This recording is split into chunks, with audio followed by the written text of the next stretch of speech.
প্রশংসা মহান রব্বুল আলামিনের জন্য, যার অশেষ মহিমায় অশেষ কৃপায় আমরা জুমার দিনে সবাই একত্রিত হতে পেরেছি, মসজিদে উপস্থিত হতে পেরেছি। এজন্য আল্লাহর দরবারে আমরা শুকরিয়া জানাই, আলহামদুলিল্লাহ। দরুদ ও শান্তির ধারা বর্ষিত হোক প্রিয় নবী, বিশ্ব নবী, আমাদের সবারই প্রাণাধি প্রিয় নবী মুহাম্মদ রাসূলুল্লাহ সাল্লাল্লাহু আলাইহি ওয়াসাল্লামের প্রতি। জুমার দিনে আপনারা বেশি করে সালাত এবং সালাম পেশ করার চেষ্টা করবেন রাসূল সাল্লাল্লাহু আলাইহি ওয়াসাল্লামের উপরে। অন্তত আমরা যখন নাম শুনতে পাচ্ছি তখনও যদি সাল্লাল্লাহু আলাইহি ওয়াসাল্লাম বলেন, তাহলে এটাও একটা অংশ। কারণ আমরা দুরুদের যে ফজিলতটা শুনি, মূলত রাসূলুল্লাহ সাল্লাম এই জুমার দিনের কথা বলতে গিয়েই দুরুদের ফজিলতটার কথা এসেছে। যদিও এটা আমভাবে বেশি বেশি করে ইস্তেগফার করা, আস্তাগফিরুল্লাহ পড়েন তো, আস্তাগফিরুল্লাহ খুব বেশি বেশি করে পড়তে থাকবেন, এটা একটা আস্তাগফিরুল্লাহ। আর রাসূলের প্রতি দুরুদ বা সালাত এবং সালাম এই দুইটাই বেশি বেশি করে পেশ করার চেষ্টা করবেন। সূরা কাহাফ পড়েন আপনারা কেউ? আলহামদুলিল্লাহ, সূরা কাহাফ পড়বেন। মসজিদে আগে আগে আসবেন, আর আসর পর থেকে নিয়ে মাগরিব পর্যন্ত এই সময়টা একটু মূল্যায়ন করবেন। হাদিসে আসছে যে যদি দোয়া করা হয় তাহলে আল্লাহ রাব্বুল আলামিন সেই দোয়ার কোনো অংশটুকুই ফেরত দেন না, পুরোটাই কবুল হয়। উল্লেখযোগ্য একটা অংশ হলো, সময় হলো আসর থেকে নিয়ে মাগরিব বা মাগরিবের পূর্ব মুহূর্তে, সূর্যাস্তের পূর্ব মুহূর্তে মসজিদে চলে আসবেন। এসে 2 রাকাত সালাত আদায় করে, মসজিদের সালাত আদায় করে আজানের জন্য অপেক্ষা করবেন। আর 2 হাত তুলে আল্লাহর কাছে মন খুলে প্রাণ খুলে কিছু বলবেন, কিছু চাইবেন। আল্লাহ রাব্বুল আলামিন আমাকে আপনাকে তিনিও দিবেন। একটা হাদিস আসছে যে রাসূলুল্লাহ সাল্লাম বললেন যে কোন মুসলিম যদি দোয়া করে, অবশ্যই এই দোয়ার বিপরীতে আল্লাহ 3টা কিছু তাকে দান করেন। 1, দোয়াটা কবুল হয়ে যায়। যদি কিছু দোয়া কবুল না হয়, অর্থাৎ আপনি যেটা চাইলেন সেটা পেয়ে যাবেন। যদি না পান তাহলে এটা ইয়াদাখিরু লিল আখিরাহ, এটা আখিরাতের জন্য গুদামজাত করা হবে। সুবহানাল্লাহ, তাহলে লস আছে। যদি সেটাও না হয়, অন্তত আপনি এটা পাবেন যে আপনার আরো কোনো বিপদ আপদ, মুসিবত ইত্যাদি যেগুলো আসার, আল্লাহ রাব্বুল আলামিন এই দোয়ার মাধ্যমে সেগুলো সরিয়ে দিবেন। সুবহানাল্লাহ। এজন্য দোয়া করার জন্য সময় বেছে নেবেন। দোয়া করতে হয়, আল্লাহ দোয়া না করলে কিন্তু রাগ করে, বুঝেন এটা? আমরা এমন ভাবে মানে বিমুখ হয়ে গেছি দোয়া থেকে, যে দোয়াও আমাদেরকে আর করা লাগে না। টাকা আছে, পয়সা আছে, পকেটে টাকা থাকলে দোয়া করা লাগে না। সকালবেলা উঠতেছি, নাস্তা পাচ্ছি, গাড়ি আছে, গাড়িতে চড়ে এক জায়গাতে চলে যাচ্ছি, তারপরে দুপুরে খাবারটা ঠিকঠাক পাচ্ছি, কারণ দোয়ার তেমন প্রয়োজন হয় না। কিন্তু রাসূল সাল্লাল্লাহু আলাইহি ওয়াসাল্লাম অনেক অনেক অনেক বেশি দোয়া করতেন। সুবহানাল্লাহ। আপনি যদি কিতাবুদ দাওয়াত খুলেন তাহলে আপনি আশ্চর্য হয়ে যাবেন যে রাসূল সাল্লাল্লাহু আলাইহি ওয়াসাল্লামের মতো একজন মানুষ, তিনি এত দোয়া করতেন কেন? আশ্চর্যের একটা দোয়া হলো, ইয়া মুকাল্লিবাল কুলুব সাব্বিত কলবি আলা দীনিক। একবার বলেন তো, ইয়া মুকাল্লিবাল কুলুব সাব্বিত কলবি আলা দীনিক।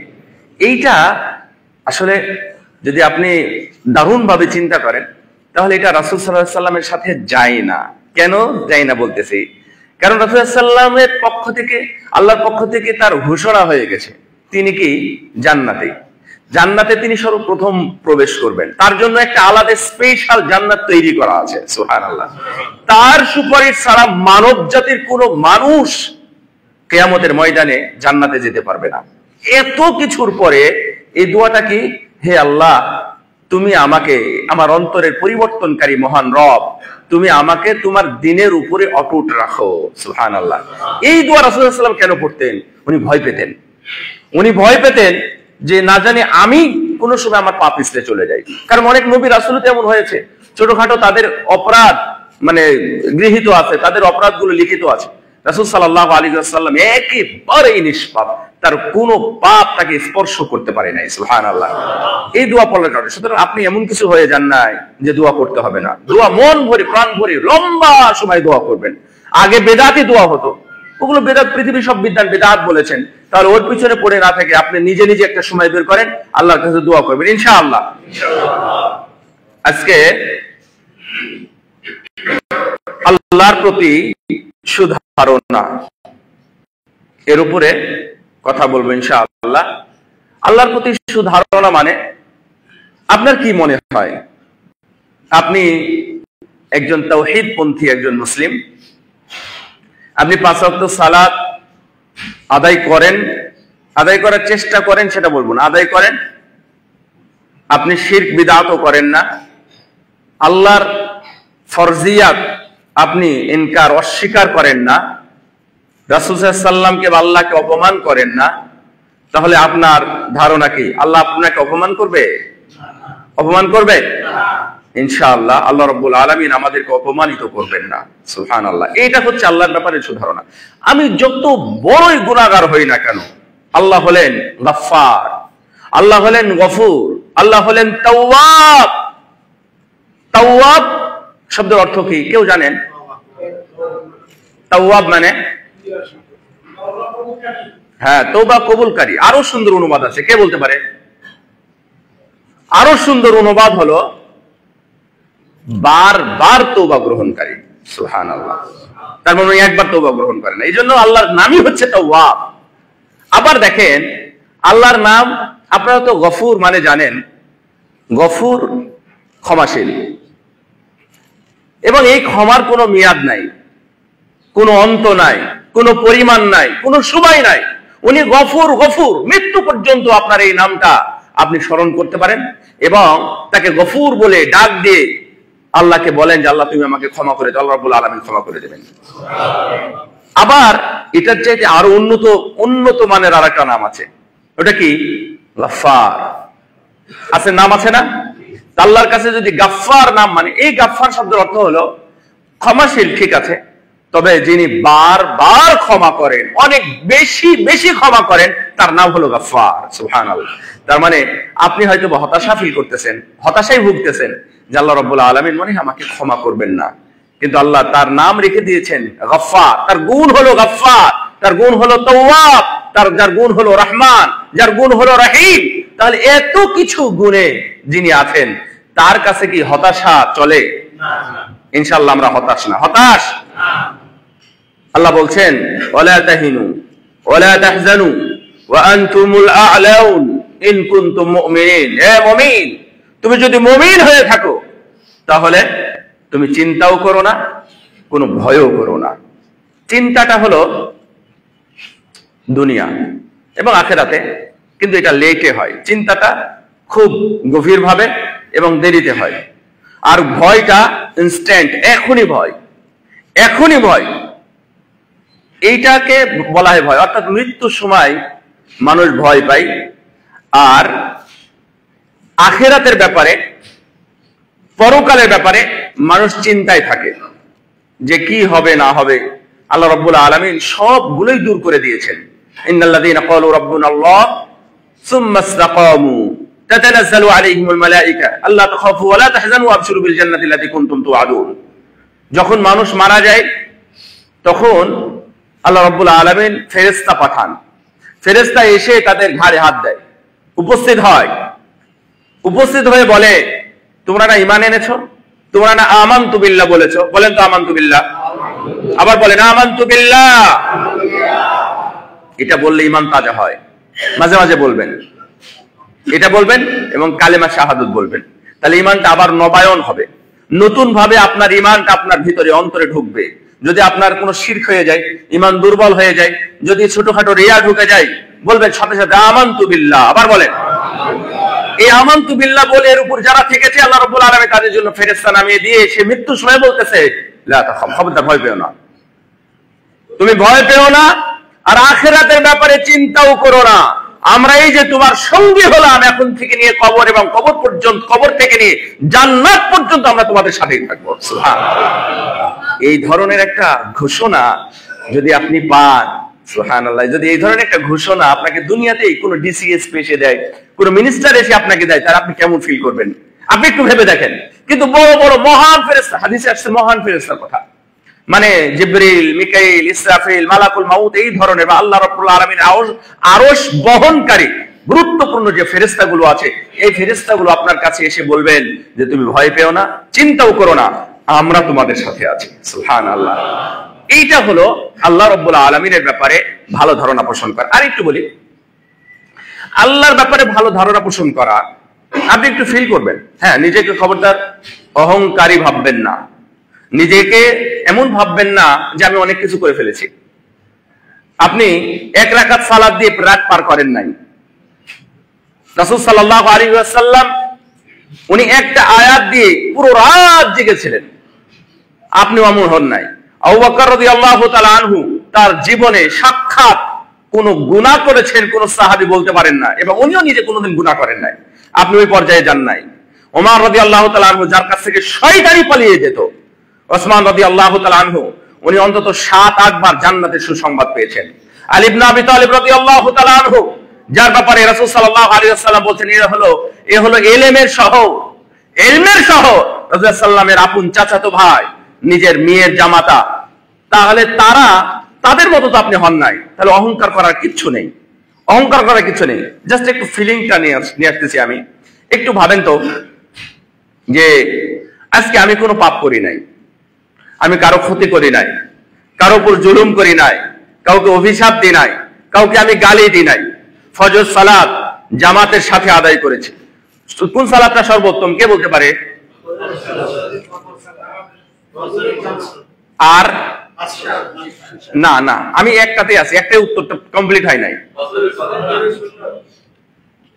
আচ্ছা আমি বলে দিই, ফজরের সালাত এটা ঠিক আছে, ফজরের সালাতের জামাত এটাও ঠিক আছে।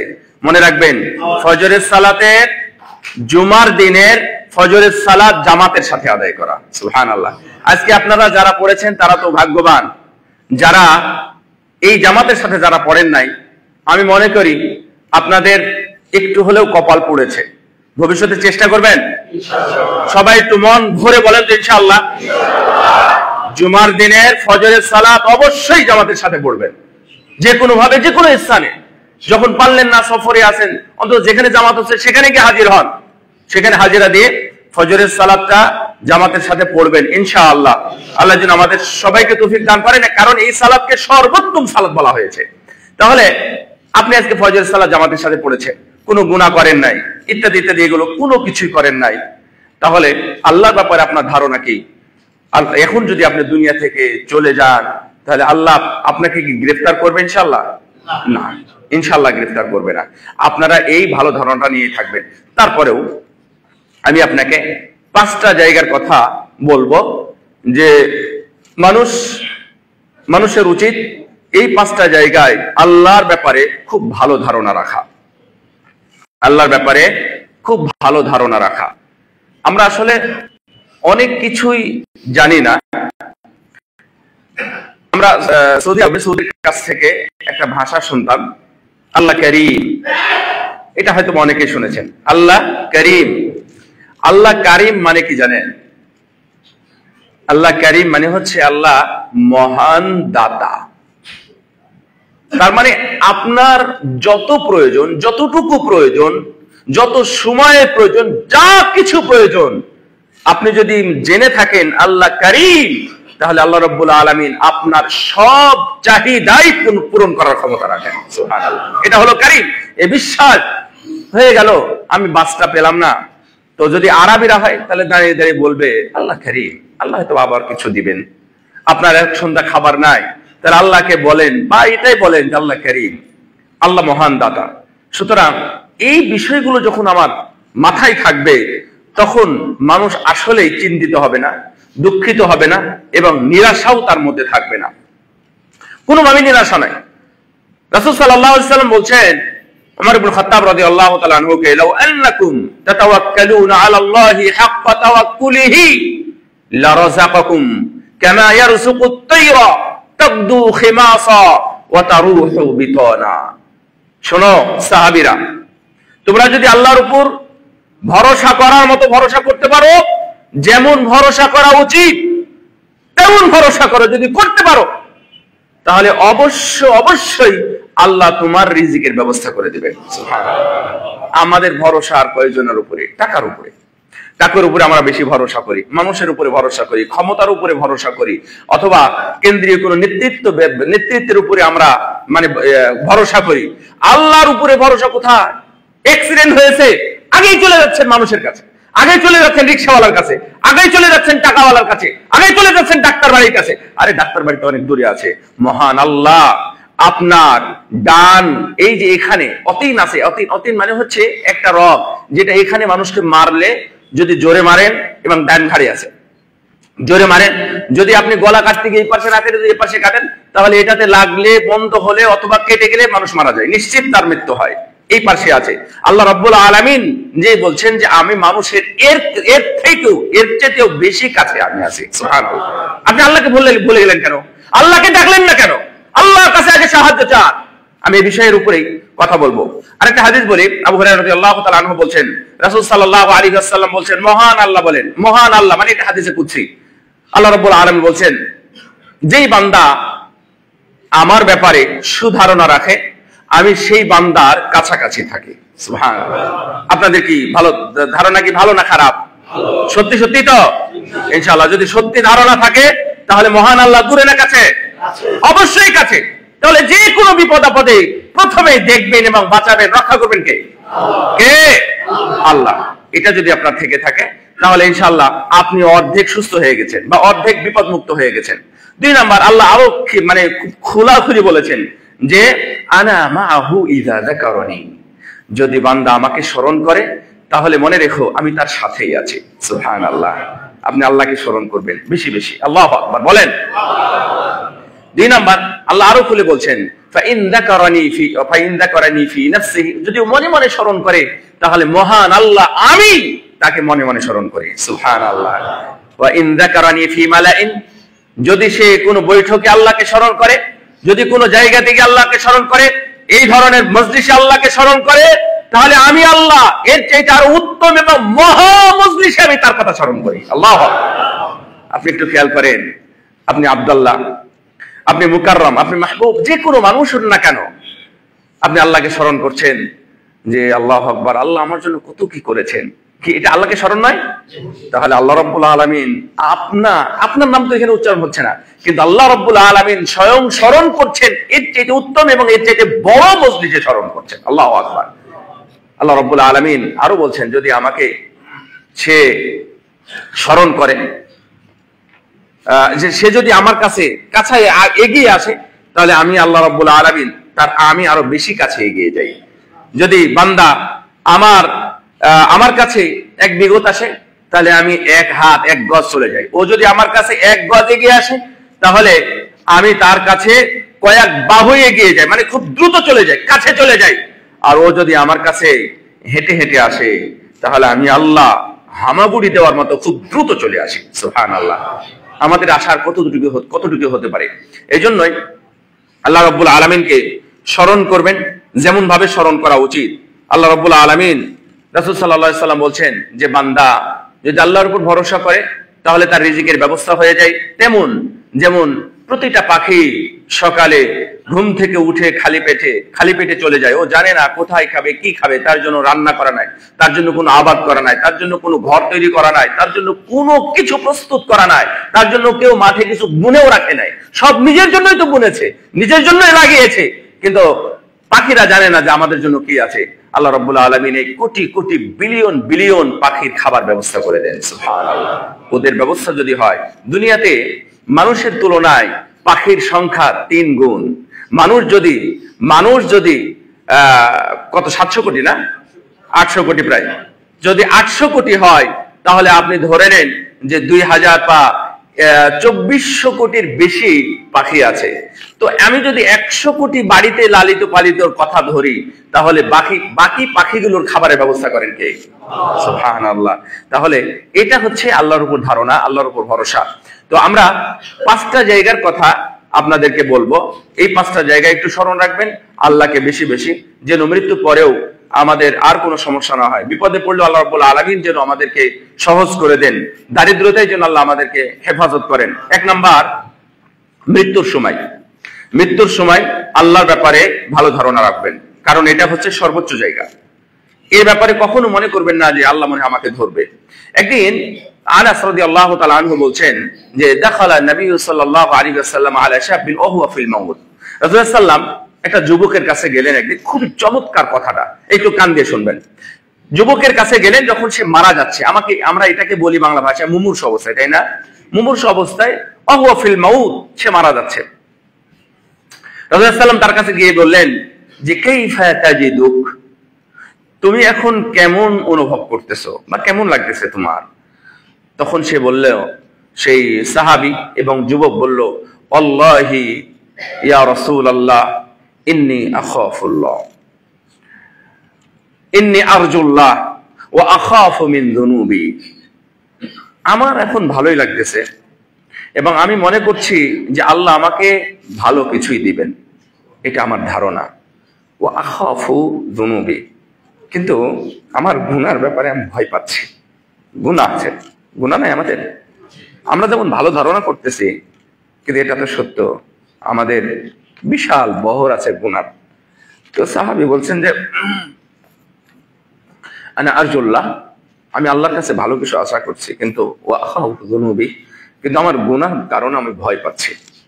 রাসূল সাল্লাল্লাহু আলাইহি ওয়াসাল্লাম তাকে সুসংবাদ দিলেন বলা যায় অনেকটা, যে আল্লাহি লা ইয়াজতামিআনি ফি কলবি আহাদিন ফি মিথলা হাযাল মাওয়াতিনি, যদি কোনো বান্দার মধ্যে এই 2টা জিনিস একত্রিত হয়। কোনটা? আল্লাহর কাছে ভালো কিছু পাওয়ার আশা, আবার গুনার ভয়। এই 2টা জিনিস যখন একত্রিত হয়, ইল্লা আ'তাহুল্লাহু মা ইয়ারজা, সে যেটা আশা করেছিল আল্লাহ রাব্বুল আলামিন তাকে সেটাই দান করেন। সুবহানাল্লাহ। আপনি একটু চিন্তা করেন, গুনার কথা আল্লাহ এখানে বলেন নাই। আমাদের আশাটা কি আল্লাহ ক্ষমা করবেন? আমাদের আশাটা কি আল্লাহ আমাকে লাঞ্ছিত করবেন না? আমাদের আশাটা কি আল্লাহ আমাকে জান্নাতে দিবেন? আমাদের আশাটা কি আল্লাহ আমাকে জাহান্নামে দিবেন না? আমাদের আশা আকাঙ্ক্ষা আল্লাহর কাছে আমাদের সর্বোচ্চ, যে কিয়ামতের ময়দানে আল্লাহ আমাকে সসম্মানে ৭০,০০০ বা ৪৯ কোটি মানুষেরা যারা বিনা হিসাব বিনা আযাবে জান্নাতে যাবেন, আল্লাহ রাব্বুল আলামিন আমাকে তার অন্তর্ভুক্ত করে নেবেন ইনশাআল্লাহ। এই আশা পোষণ করছি। এবং শুধু তাই নয়, ওয়া আমানাহু মিন খাউফি, এবং আল্লাহ রাব্বুল আলামিন তার থেকে ওকে মুক্ত করেন, মুক্তি দিয়ে দেন, প্রশান্তি দিয়ে দেন ও যেটার ভয় করতেছিল। সুবহানাল্লাহ। ওয়া আখাফু মিন যুনুবি, আমি ভয় পাচ্ছি আমার গুনার ব্যাপারে। তার মানে যখন এই 2টা জিনিস মানুষের অন্তরে একত্রিত হয়, যে আমি জান্নাতে যাব, ভালো কিছু পাবো, আল্লাহ আমার সাথে ভালো কিছু করবেন, আবার গুনাহ আছে, কি করব, এমন 2টা জিনিস একত্রিত হয়, আল্লাহ রাব্বুল আলামিন বলছেন যে অবশ্যই আল্লাহ রাব্বুল আলামিন তাকে মুক্তি দিবেন এবং ভয় থেকে তাকে নিরাপত্তা দান করবেন, এবং আল্লাহ রাব্বুল আলামিন তাকে জান্নাতবাসী করবেন। সুবহানাল্লাহ। এই 2টা জিনিস, তাহলে মৃত্যুর সময় আমাদের এই ধারণা রাখা উচিত। এবং রাসূলুল্লাহ সাল্লাল্লাহু আলাইহি ওয়াসাল্লাম এটাও বলেছেন, লা ইয়ামুতান্না আহাদুকুম, তোমাদের কেউ যেন মারা না যায়। আপনারা আল্লাহর ব্যাপারে ভুলে গেছেন। আল্লাহকে যদি ভুলে যান ভাই, কিয়ামতের ময়দানে মানুষ অন্ধ অবস্থায় উঠবে, সে কিছুই দেখবে না। এমনি তো অন্ধকার, কিয়ামত কি ভালো নাকি অন্ধকার? মূলত অন্ধকারই হবে। তারপরও কিছু কিছু মানুষকে এই অন্ধকারের মধ্যে আবার মানে সে অন্ধ করে উঠাবে, তার চোখ নাই, চোখে দেখতে পাবে না। তখন আল্লাহ রাব্বুল আলামিন বলছেন যে কি ব্যাপার, ও আমি কিছু দেখতে পাচ্ছি না কেন? আল্লাহ রাব্বুল আলামিন তখন বলবেন, তুমি তো আমাকে ভুলে গেছিলে দুনিয়াতে, এই জন্য আমিও আজকে তোমাকে ভুলে গেছি। নাউযুবিল্লাহ, বলেন নাউযুবিল্লাহ। আল্লাহকে ভুলবেন? সত্যি ভুলবেন? ইনশাআল্লাহ আমরা সর্বদাই সব সময় আল্লাহকে স্মরণ করব। সব সময় স্মরণ করব, এক মুহূর্ত আল্লাহকে ভুলে থাকবেন না। আল্লাহ এই জন্য রাসূল সাল্লাল্লাহু আলাইহি ওয়াসাল্লাম লা ইয়ামুতান্না আহাদুকুম, অবশ্যই তোমাদের কেউ যেন মারা না যায়। খবরদার মরবে না তুমি যতক্ষণ পর্যন্ত আল্লাহর ব্যাপারে তোমার সুধারণা জন্ম না হয়। সুবহানাল্লাহ। তার মানে আল্লাহর ব্যাপারে সুধারণা জন্ম হওয়াটাই আপনার একটা অন্যতম নাজাতের কারণ, এটা মনে রাখবেন। এই জন্য মৃত্যুর সময় আরো অনেক সুন্দর সুন্দর কথা আছে, তারপর আমি আপনাকে এই পর্যন্ত থামতেছি যে মৃত্যুর সময়টা আপনি কখনোই আল্লাহকে ভুলবেন না, যে কোনো বিপদ আসুক না কেন, এবং আসবে, এটাই তো স্বাভাবিক নাকি? মৃত্যুর সময় বিপদ আসবে না এটা কি কখনো শুনেছেন? মৃত্যুর সময় অবশ্যই বিপদ আসবে। আয়েশা রাদিয়াল্লাহু আনহা বলছেন যে আমি রাসূল সাল্লাল্লাহু আলাইহি ওয়াসাল্লামের সাথে ছিলাম, আল্লাহর নবী আমার কোলের মধ্যে ছিলেন, আমার কোলে ছিলেন, আমি কোলে ধরেছিলাম, খুব কাছাকাছি ছিলাম, আমার থুতনির কাছে রাসূল সাল্লাল্লাহু আলাইহি ওয়াসাল্লামের চেহারা ছিল। উনি এত কষ্ট পাচ্ছিলেন মৃত্যুর সময়, আমি আমার জীবনে কখনো এত কষ্টের মৃত্যু দেখি নাই। আল্লাহু আকবার। কিন্তু এর মধ্যেই কি বলতেছেন জানেন? আল্লাহুম্মা গফিরলি ওয়ালহিকনি বিররফিকিল আলা। এটা বারবার রাসূল সাল্লাল্লাহু আলাইহি ওয়াসাল্লাম বলছেন মৃত্যুর সময়, আল্লাহুম্মা গফিরলি ওয়ারহামনি ওয়ালহিকনি বিররফিকিল আলা। আল্লাহ তুমি আমাকে ক্ষমা করো, আমার উপর রহম করো, আল্লাহ তোমার সাথে আমাকে সাক্ষাৎ করাও। সুবহানাল্লাহ। অন্য কিছু বলেন নাই, ওমা ইত্যাদি কোনো কথা নাই। আল্লাহুম্মা গফিরলি ওয়ালহিকনি বিররফিকিল আলা, আল্লাহুম্মা গফিরলি ওয়ারহামনি ওয়ালহিকনি বিররফিকিল আলা। আপনি এমনি তো পড়তে পারেন। সুতরাং রাসূল সাল্লাল্লাহু আলাইহি ওয়াসাল্লাম এত কষ্ট পাচ্ছেন, এবং এই কষ্ট পুরো উম্মতের কষ্টটা রাসূল সাল্লাল্লাহু আলাইহি ওয়াসাল্লাম কমিয়ে দিয়েছেন। আল্লাহু আকবার। উম্মতের জন্য পুরো জীবনটা দিয়ে দিয়েছেন রাসূল সাল্লাল্লাহু আলাইহি ওয়াসাল্লাম। পুরো জীবনটা শুধু উম্মতের জন্য, 23 বছর শুধু উম্মতকে নিয়ে ভেবেছেন। শুধু তাই নয়, কিয়ামতের ময়দানে সবাই নফসি নফসি, এমনকি নবী রাসূল বলবেন, লম্বা হাদিসে এভাবে স্পষ্ট কথা আছে, নফসি নফসি নফসি, ইয়া নফসি নয়, শুধু নফসি। আর আমার নবী বলবেন উম্মতি উম্মতি উম্মতি, একটাই কথা, ব্যতিক্রম শব্দ শুনতে পাবেন, উম্মতি উম্মতি, রাসূল সাল্লাল্লাহু আলাইহি ওয়াসাল্লাম। সুতরাং সেই নবী আমাদের জন্য এটা করে গেছেন, আর আপনি এমনিতে আপনার জীবনটা পার করতেছেন। কি এটা আপনি দেখলেন না? বড় বড় টাকাওয়ালা পয়সাওয়ালা মিলিয়ার যারা ছিল, তারা একবার মাটির সাথে বসে গেছে। তাদের মান সম্মান, টাকা পয়সা, বিল্ডিং বাড়ি কিচ্ছু নাই, সবগুলো একবারে ভিড় হয়ে গেছে। আপনি মনে রাখেন, আপনি 200 বছর আগে এবং এখন থেকে 200 বছর পরে গত 5ই আগস্টে যে ঘটনা ঘটেছে, এটা হয়তো আপনি কোনোদিন শুনতে পাবেন না, কোনোদিন দেখতে পাবেন না। আল্লাহ আপনাকে এটা দেখিয়েছে। তারপরেও যদি আপনার শিক্ষা না নিতে পারেন, তাহলে আমি বলবো নিশ্চয়ই আপনি লজ্জাহীন, আপনি লজ্জা নাই। আল্লাহর ব্যাপারে আপনার কোনো লজ্জা নাই এবং কোনো ভয়ও নাই। তারপর আমরা দুনিয়া নিয়ে আছি। তাহলে মৃত্যুর সময় আমরা আল্লাহকে বেশি স্মরণ করব।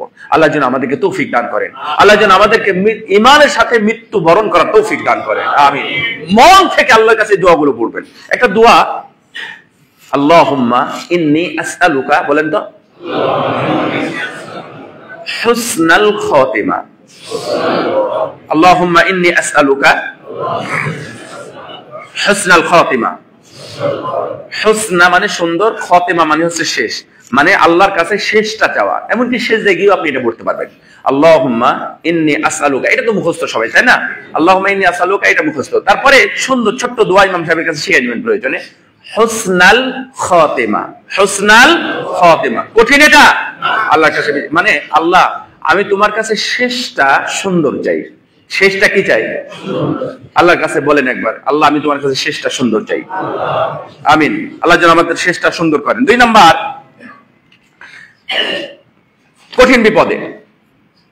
কঠিন বিপদের সময় একটা আয়াত আসছে যে কঠিন বিপদের সময় 3 জনের ঘটনা, আমি ঘটনাটা বলতে পারবো না কিন্তু স্মরণ করাই দিই। কাব বিন মালিক, হেলাল বিন উমাইয়া, মুরারা বিন রাবি, 3 জন সাহাবী তাবুকের অভিযানে অংশগ্রহণ করতে পারেন নাই। অনেকেই অংশগ্রহণ করতে পারে নাই। সবাই মসজিদে এসে একে একে কৈফিয়ত দিল, কৈফিয়ত গ্রহণযোগ্য হয়ে গেল। শুধু 3 জনের ব্যাপারে রাসূলুল্লাহ সাল্লাল্লাহু আলাইহি ওয়াসাল্লাম ঘোষণা দিলেন, তোমাদের ব্যাপারে আমার কাছে ফায়সালা নাই, তোমাদের ফায়সালা আল্লাহর কাছে। তোমরা গিয়ে আল্লাহকে বলো, আল্লাহর কাছে ক্ষমা চাও। এই 3 জন কিছুদিন গেল, যাওয়ার পরে সাহাবীদেরকে বলে দিলেন, এই সাহাবীরা তোমরা কেউ এই তিনজনের সাথে কথা বলবে না, একই সাথে উঠা বসা সালাত ইত্যাদি কথা বলবে না। তার কয়েকদিন গেল, যাওয়ার পরে বাড়িতে খবর পাঠিয়ে দিলেন ওরা যদি মুমিন হয়ে থাকে তাহলে ওরা যেন স্ত্রীদের সাথে যোগাযোগ না করে, এবং স্ত্রীদেরকে খবর পাঠালেন যে তোমরাও তার সাথে কোনো কথা বলবে না। এখন বলেন তাদের জীবনটা কেমন, কিভাবে কেটেছে? 50 দিন তারা কান্নাকাটি করেছে, খাওয়া নাই, ঘুম নাই, মসজিদের খুঁটির সাথে এসে বেঁধে রাখতেন। না জানি কোনো গুনাহ হয়ে যায়, আল্লাহকে ভুলে যায়। আমাদেরকে অন্য কাউকে স্মরণ করলে হবে না, এখন কাকে স্মরণ করতে হবে? কাকে? এর চাইতে বড় বিপদ আর কি হতে পারে? এই বিপদে তারা আল্লাহকে এমন ভাবে ডাকলো, আল্লাহ রাব্বুল আলামিন তাদেরকে ক্ষমার ঘোষণা দিয়ে আয়াত নাজিল করে দিলেন। সুবহানাল্লাহ। وعلى الثلاثة الذين خلفوا حتى إذا ضاقت عليهم الأرض بما رحبت وضاقت عليهم أنفسهم وظنوا أن لا ملجأ من الله إلا إليه ثم تاب عليهم ليتوبوا إن الله هو التواب الرحيم। আল্লাহ রাব্বুল আলামিন এত সুন্দর একটা সংবাদ পাঠালেন। তিনজন মানুষ যুদ্ধের ময়দান থেকে পিছিয়ে পড়েছিল বা পিছিয়ে দেওয়া হয়েছিল। তাদের জন্য দুনিয়া, এই প্রশস্ত বিশাল দুনিয়াটা সংকীর্ণ হয়ে গেল। একটু আগায় আসেন না ভাইয়েরা, একটু দাঁড়ায় আছে। দাঁড়ানোর সময় আপনারা একটু ভাগ ভাগ হয়ে দাঁড়িয়ে দেন। মাশাআল্লাহ, মুসআব বিন উমাইর মসজিদ আজকে পরিপূর্ণ হয়ে গেছে, আলহামদুলিল্লাহ। পরিপূর্ণ হয় কোরআন এবং সহিহ সুন্নাহর যে মহব্বত, ভালোবাসা, এটা মানুষের কাছে, মুসল্লিদের কাছে আস্তে আস্তে পৌঁছে যাচ্ছে। এই মসজিদ কর্তৃপক্ষ এবং মুসল্লিদের আন্তরিক ধন্যবাদ, মুবারকবাদ এবং আল্লাহর কাছে জাযায়ে খায়ের কামনা করি মুসল্লিদের জন্য এত সুন্দর ব্যবস্থা করে দেওয়ার জন্য। খতিব নিয়ে আসতে হয় বাহির থেকে, খতিব নিয়ে আসা, এবং প্রত্যেকটা খতিবের আলাদা আলাদা ফ্লেভার আছে। একজন খতিব যদি মসজিদে রাখা হয় তাহলে মোটামুটি কোনোভাবে পার করা যায়। আমাদের দেশে মোটামুটি 10,000, 15,000, 20,000 টাকা দিয়ে একটা খতিব, ভালো খতিবই পাওয়া যাবে। কিন্তু বাইরে থেকে একজন খতিবকে নিয়ে আসতে হলে তার ব্যবসায়ী 4-5 জন খতিবের ব্যাপারে চিন্তা করতে হয়।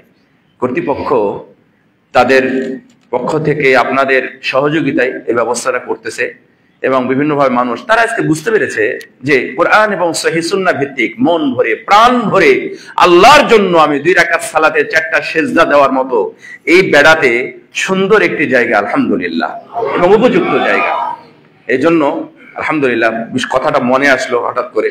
এই জন্য কোরআন এবং সহিহ সুন্নাহর দিকে আপনারা বেশি করে ধাবিত হন। আপনার পক্ষ থেকে আপনার ভিতরে শিরক এবং বিদআতের যে জাল জঞ্জা আছে এগুলো ছুঁড়ে ফেলেন। আর এগুলো প্রয়োজন নাই। মৃত্যুর সময় এই শিরক বিদআতের প্রয়োজন হবে না, এই কবরেরও প্রয়োজন নাই, তাবিজেরও প্রয়োজন নাই। আল্লাহর ব্যাপারে ভালো ধারণা পোষণ করেন, কোরআন এবং সহিহ সুন্নাহ অনুযায়ী 2 রাকাত সালাত আল্লাহর দরবারে পৌঁছান, ইনশাআল্লাহ 2 রাকাত সালাতই সেই দিন নাজাতের জন্য যথেষ্ট হবে, অনেক বেশি দরকার নাই। আমি মক্কা মদিনা যতদিন থেকেছি বলেছি যে আরে আপনি কিভাবে সালাত আদায় করছেন, অন্তত সুন্নাত অনুযায়ী 1 রাকাত সালাত আদায় করেন, দেখি বেতের 1 রাকাত সালাত আদায় করেন। 1 রাকাত সালাত লক্ষ রাকাতের সমান হবে যেহেতু, সুতরাং 2 রাকাত সালাত পরিপূর্ণ সহিহ সুন্নাহ অনুযায়ী আপনি আদায় করেন, ইনশাআল্লাহ কিয়ামতের দিন আপনাকে নাজাতের জন্য অন্য জায়গায় দৌড়াতে হবে না। এই সালাতই আপনার নাজাতের কারণ হতে পারে।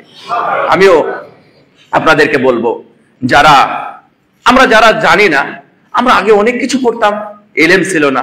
যখন আস্তে আস্তে আস্তে আস্তে একে একে জেনেছি, তখন আমরা ভালোটা ধরা শুরু করেছি, খারাপটা পরিহার করতে শুরু করেছি।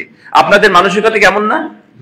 ভালোটা ধারণ করব, খারাপটা ভিতরে থাকলে সেটা ফেলে দিব, তাই না? তো এই 3 জন ব্যক্তির কথা বলি যে কঠিন বিপদে কি করবেন। আল্লাহ রাব্বুল আলামিন আয়াত নাজিল করে তাদের অধ্যায়টা জানিয়ে দিলেন।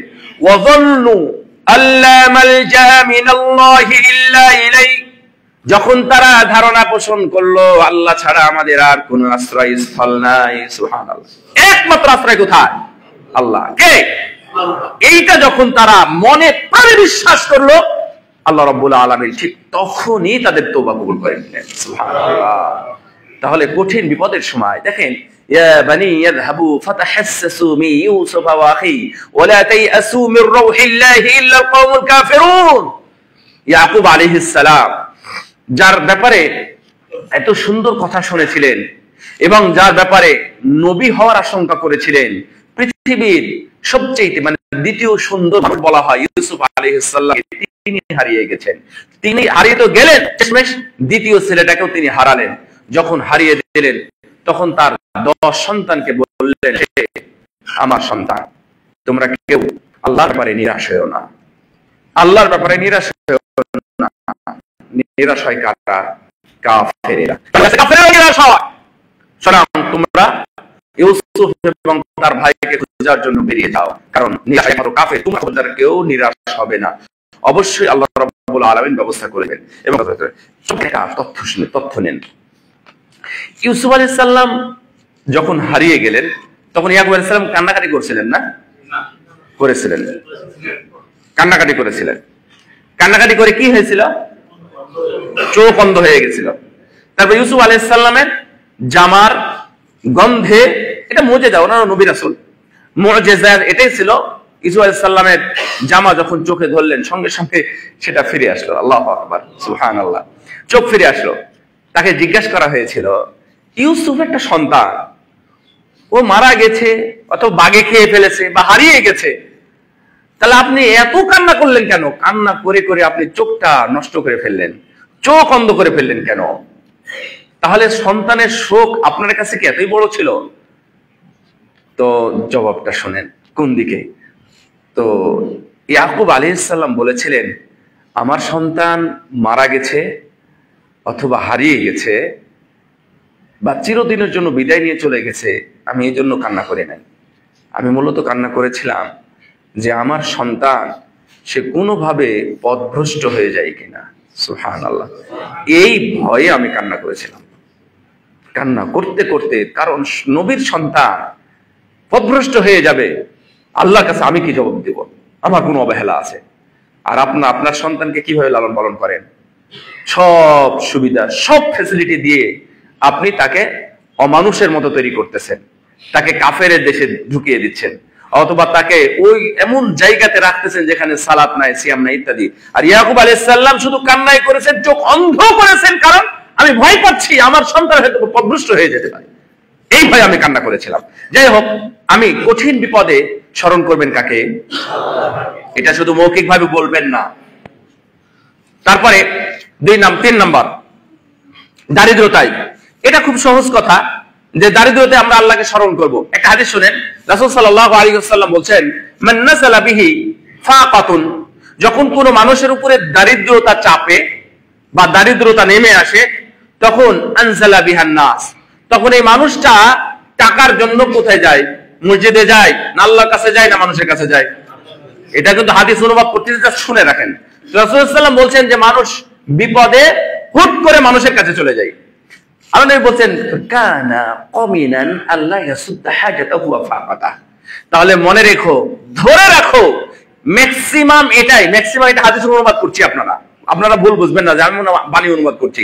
ফাকামিনুন, কমিনুন হচ্ছে ম্যাক্সিমাম, মানে না সূচক। ফাকামিনুন আল্লাহ তাসুদ্দা হাজাতাহু ওয়া ফাকাতা, মনে রেখো, ম্যাক্সিমাম ধরে রাখো, অধিকাংশই তার প্রয়োজনটা পূরণ হবে না এবং তার দারিদ্রতাও দূর হবে না। আর কিছু কিছু বান্দা আছে, যখন সে বিপদে পড়ে, বিপদে পড়ার সঙ্গে সঙ্গে সে আল্লাহ রাব্বুল আলামিনকে স্মরণ করে, আল্লাহর কাছে নাজিল হয়, মানে আল্লাহর কাছে চলে যায়। তাহলে মনে রেখো, ফায়ুশিকুল্লাহু বিরিজকিহি আজিলান আও আজিলান, তাহলে দারিদ্রতায় যখন সে আল্লাহকে স্মরণ করে, তাহলে যে কোনো এক সময়, খুব দ্রুত সময় অথবা কিছু সময় পরে হলেও আল্লাহ রাব্বুল আলামিন তার রিজিকের ব্যবস্থা করে দেন। সুবহানাল্লাহ। তাহলে মানুষের কাছে দৌড়াবেন নাকি আল্লাহর কাছে দৌড়াবেন? এগুলো আমরা মৌখিক ভাবে যত সোজা এবং সুন্দর করে বলে থাকি, আমরা বাস্তবতায় করতে পারি না। তারপর হাদিসে আসছে যে কি যেন, তাফাররাগ লিইবাদাতি ইয়া ইবাদি তাফাররাগ লিইবাদাতি, হে আমার বান্দা, সুবহানাল্লাহ, কি সুন্দর ডাক, হে আমার বান্দা, তুমি আমার জন্য ইবাদতে কিছু সময় বের করো, ইবাদতে কিছু সময় বের করো, তাহলে আমি তোমার মন এবং তোমার হাত প্রাচুর্যতায় পরিপূর্ণ করে দিব। সুবহানাল্লাহ। কি করতে হবে? ইবাদতের সময় দিতে হবে। কোথায় সময় দিবেন? ইবাদতে, মসজিদে, মাদ্রাসায়, এতিমখানায়, সালাতে, সিয়ামে, হজ, যাকাত ইত্যাদি যত ভালো কাজ আছে, কোরআন তেলাওয়াত এবং জিকির আজকার সহ ফজরের সালাত পড়ে বসে থাকবেন, একটা লম্বা সময় বসে থেকে 2 রাকাত সালাত আদায় করে তারপরে এখান থেকে উঠবেন। এইভাবে যারা সময় বের করে, আমি আল্লাহ রাব্বুল আলামিন তার যত দারিদ্রতার পথ আছে আমি সব পথ বন্ধ করে দেব। সুবহানাল্লাহ। শুধু পথ বন্ধ করব না, আমি তার প্রাচুর্যতায়, তার টাকা পয়সা, ধন দৌলত, গাড়ি বাড়ি ইত্যাদি যা কিছু আছে, যত প্রয়োজন ভাই, আমি সবকিছু দিয়ে তাকে পরিপূর্ণ করে দেব। ওয়াইল্লাম তাফালে, বান্দা শোনো, এটা আল্লাহর কথা, হাদিসে বলছি, এই বান্দা শোনো, যদি আমার জন্য সময় বের না করো তাহলে আমি তোমাকে প্রাচুর্যতা তো দিবই না, তবে কোন সময় যদি কাফেরদের মতো তুমি পেয়েও যাও তাহলে ওয়ালা মাসুদ্দা ফাকরাকা ওয়া আমলাউ শুগল ওয়া আমলাউ ইয়াদান বিশুগলিক, আমি তোর হাতকে ব্যস্ততায় পরিপূর্ণ করে দেব, আর তোর দারিদ্রতা কখনো ফুরাবে না। কোটি টাকারও যদি মালিক হোস, কোটি টাকার মালিক হওয়ার পর আল্লাহ তোর দারিদ্রতা কোনোদিন শেষ করবে না। নাউযুবিল্লাহি মিন যালিক। তাহলে আমাদের এখানে আল্লাহর ব্যাপারে সুধারণার ক্ষেত্রে দারিদ্রতার বিষয়ে আপনি আল্লাহর দিকে রুজু হন, আল্লাহর কাছে চলে যান, আল্লাহর কাছে যান, ইবাদতে মশগুল হন। সকালে উঠেই কোরআন তেলাওয়াত করবেন, সকালে উঠেই কোরআন তেলাওয়াত ফজরের আগে অথবা পরে, তাহলে আপনার পুরো দিন দেখবেন বরকতে পরিপূর্ণ হয়ে যাবে ইনশাআল্লাহ। 4 নাম্বার, দান করার সময়। এখানে একটা বিষয় যে দান করার সময় আমরা সবাই ভুলে যাই যে আমাদের টাকা ফুরিয়ে যাবে। রাসূল সাল্লাল্লাহু আলাইহি ওয়াসাল্লাম বলেছেন, সর্বোত্তম দান যে তখন দান করবে যখন তুমি সুস্থ এবং যখন তোমার টাকা পয়সার প্রতি লোভ এবং প্রয়োজন আছে, আবার যখন মনে হবে যে টাকা দিয়ে কমে যাবে, কাজটা কিভাবে করবো, ঠিক ওই সময় বেশি বেশি করে তুমি দান করো, বেশি বেশি করে দান করো। কিন্তু আমরা এখানে ধরা খেয়ে যাই, এখানে আমরা দুর্বল হয়ে যাই। আল্লাহর উপর ধারণা রাখেন, আল্লাহর উপর সুধারণা রাখেন। সুধারণা রাখলে দেখে আপনার যেটা এসেছে, একজন পানি দেন, একজন চাই, আমি যদি আপনার সামর্থ্য থাকে 2 টাকা দেন, দিয়ে সাহায্য করেন, তাহলে ও ফাঁকিবাজ হোক, ও জুয়াখোর হোক, অথবা কি দেখি খায়, যাই হোক, যে খরি হোক না, আপনি যদি তাকে দান করেন, আপনার এই টাকাটা পুরোটাই হাতে থাকবে এবং আপনি পুরোটা সফল পেয়ে যাবেন। তাহলে অত দূর আপনার যাওয়ার দরকার না। হ্যাঁ, যদি নিশ্চিত জানবেন এটা, তাহলে ব্যাস আপনি প্রয়োজনে বন্ধ রাখতে পারেন। কারণ যে একটা হাদিসে আসছে যে মান আহাব্বা লিল্লাহ ওয়া আবগাদা লিল্লাহ ওয়া আ'তা লিল্লাহ ওয়া মানআ লিল্লাহ, যে আল্লাহর জন্য কাউকে দেয় ও মুমিন, আল্লাহর জন্য কাউকে না দেয় মানে দিল না, আমি কেন দিলাম না, ওর ক্ষতি হবে তাই আমি দিলাম না, কারণ নিলেই ও হয়তো নষ্ট করবে, ওই যে কাঠ খেলে নষ্ট করে, এই জন্য আমি দিলাম না। রাসূল সাল্লাল্লাহু আলাইহি ওয়াসাল্লাম হলো পূর্ণ মুমিন। তাহলে মুমিনের একটা গুণ আপনি পেয়ে গেলেন, না দিলেও কোনো সমস্যা নাই। তাহলে দান করার ক্ষেত্রে আপনারা হাত বেশি করে খুলবেন। এবং 5 নাম্বারটা, আমি 5টা বলতে চেয়েছিলাম, 5 নাম্বারটা আমি আপনাকে কয়েকটা পথ শিখিয়ে দিব, 5 নাম্বারটা বলবো, সেটা হলো ঋণের সময়। ঋণের সময় আমি একটা ছোট্ট হাদিস বলে এবং গল্প বলে শেষ করব। এটা হাদিস সহিহ বুখারীর মধ্যে আছে এবং হাদিস, ছোট্ট একটা কথা শুনে রাখেন। সেটা হলো আব্দুল্লাহ ইবনে জুবাইর, নাম শুনেছেন? এটা কে? অবশ্যই সাহাবী। আর কি? হ্যাঁ, আসমার ছেলে। শুকরান। আসমার ছেলে মানে আবু বকর রাদিয়াল্লাহু তাআলা আনহুর নাতি। তো আয়েশা রাদিয়াল্লাহু তাআলা আনহার আপন ভাগনা। যাই হোক, আব্দুল্লাহ ইবনে জুবাইর রাদিয়াল্লাহু তাআলা তিনি বলছেন, আমার বাবা যখন মারা যাওয়ার আগে আমার বাবা আমাকে হাত ধরে বলেছিলেন, আমার তো অনেক ঋণ আছে, কোটি কোটি টাকা ঋণ আছে, এই ঋণগুলো তুমি পরিশোধ করে দিও। আর পরিশোধ করার সময় যখন তুমি ঠেকে যাবে, বিপদে পড়বে, কঠিন হয়ে যাবে, তখন তুমি আমার বন্ধুর কাছ থেকে সাহায্য নিও। তো আব্দুল্লাহ ইবনে জুবাইর রাদিয়াল্লাহু তাআলা আনহু বলতেছেন যে হাত্তা কুলতু ইয়া আবাতি মান মাওলাকা ফাওয়াল্লাহি মা দারাইতু মা আরাদা, আমি আসলে বুঝলাম না যে আব্বার বন্ধু বলতে কে, যার কাছ থেকে আমি সহযোগিতা নিব। আমি এই জন্য তাকে জিজ্ঞাসা করলাম যে আব্বা আপনার বন্ধুটাকে, তখন তিনি শুধু বললেন আল্লাহ। সুবহানাল্লাহ, আল্লাহু আকবার। আপনাদের কি এটা মাথায় আছে যে বাপ বলতেছে যে আমার বন্ধুর কাছ থেকে সাহায্য নিও, তাহলে বন্ধুটা কে আব্বা? আমি যেহেতু বুঝলামই না যে আব্বা কি বলতে চাচ্ছে, বন্ধু বলতে কে, কার কাছে যাবো যে টাকা দিয়ে সাহায্য করবে? তো বললেন যে আব্বা। আব্বা বললেন যে আল্লাহ। এটা বলার পরে এখন উনি বলছেন ফাওয়াল্লাহি মা ওয়াকাতু ফি কারবাতিন মিন দাইনিহি ইল্লা কুলতু ইয়া মাওলা যুবাইর ইকদি আনহু দাইনা। আল্লাহর কসম, আব্বা বলার পরে আমি ঋণ পরিশোধ করতে থাকলাম। পরিশোধ করতে গিয়ে যখনই আমি বিপদে পড়তাম, যখনই কিছু কম পড়তো, আমি পারতেছি না, তখন বাবার কথা অনুযায়ী আমি বলতাম, হে জুবাইরের বন্ধু, হে জুবাইর কিন্তু 10 জন সাহাবীর একজন, হে জুবাইরের বন্ধু, তার পক্ষ থেকে ঋণ পরিশোধের ব্যবস্থা করে দাও। এই কথা আমি আল্লাহর কাছে বলতাম। বলার সঙ্গে সঙ্গে ফায়াকদি, দেখতাম তার ঋণটা পরিশোধ হয়ে গেছে। সুবহানাল্লাহ।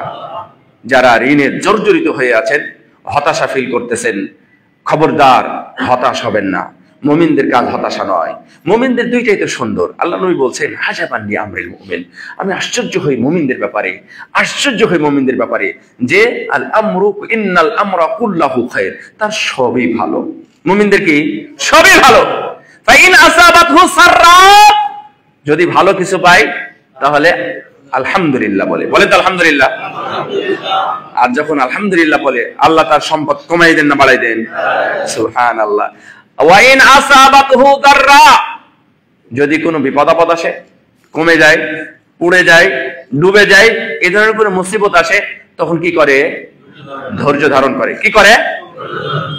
সুবহানাল্লাহ। তাহলে ধৈর্য ধারণ করা, সবর করা, ওই প্রশংসা করে যেটা পেয়েছিলেন তার চাইতে উত্তম হলো ধৈর্য ধারণ করা। সুবহানাল্লাহ।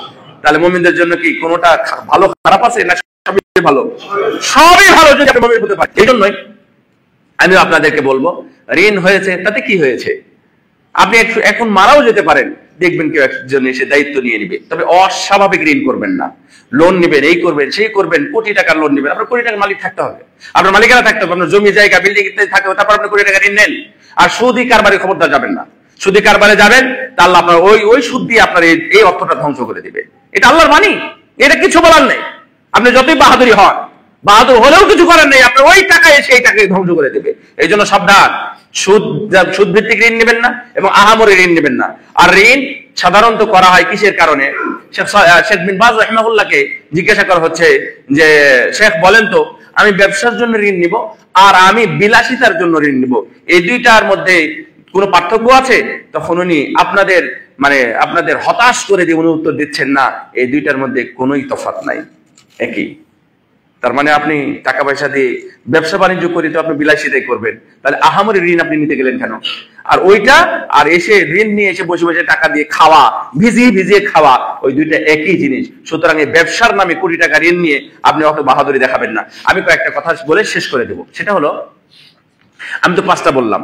1, মৃত্যুর সময়; 2, দারিদ্রতার সময়; 3, কঠিন বিপদে; 4, কি বললাম, হচ্ছে দানের সময়; এবং 5 হলো শেষটা বললাম কি, ঋণের সময়। এই 5টা সময় আল্লাহর ব্যাপারে আপনারা সুধারণা রাখবেন। সুধারণা রাখার ব্যাপারে কোরআনের কারিমে অনেকগুলো আয়াত আছে, আমি চাইলেই পড়তে পারি, হাদিসেও আসছে, অনেকগুলো হাদিস আসছে। আল্লাহ রাব্বুল আলামিন বলছেন, হে আমার বান্দা, যারা নিজেদের উপরে জুলুম করেছো, তোমরা হতাশ হয়ো না। কুরআনুল কারীমে আরো আল্লাহ হলেন গফুর, আল্লাহ হলেন গফফার, আল্লাহ হলেন রহিম। আল্লাহ আপনাদেরকে ক্ষমা করবেন, আমাদেরকে ক্ষমা করবেন। সব গুনাহ, সব রকমের গুনাহ আল্লাহ রাব্বুল আলামিন ক্ষমা করবেন। আল্লাহ রাব্বুল আলামিন সকল বিপদ থেকে উদ্ধারকারী, সব বিপদ থেকে উদ্ধার করবেন ইনশাআল্লাহ। সুতরাং আপনি হতাশ হবেন না। আল্লাহ যেন আমাদেরকে হতাশা থেকে মুক্তি দেন। আল্লাহর ব্যাপারে যেন আমরা বেশি বেশি সুধারণা রাখতে পারি। মৃত্যুর সময় যেন আমরা ভালো ধারণা পোষণ করতে পারি, ভালো ধারণা পোষণ করে যেন আমরা মৃত্যুবরণ করতে পারি। তাওহীদের উপরে ঈমানের সাথে যেন আমরা মৃত্যুবরণ করতে পারি। আল্লাহ তুমি আমাদেরকে সেই তৌফিক দান করো। আমিন। ওয়া আখিরু দাওয়ানা আলহামদুলিল্লাহ।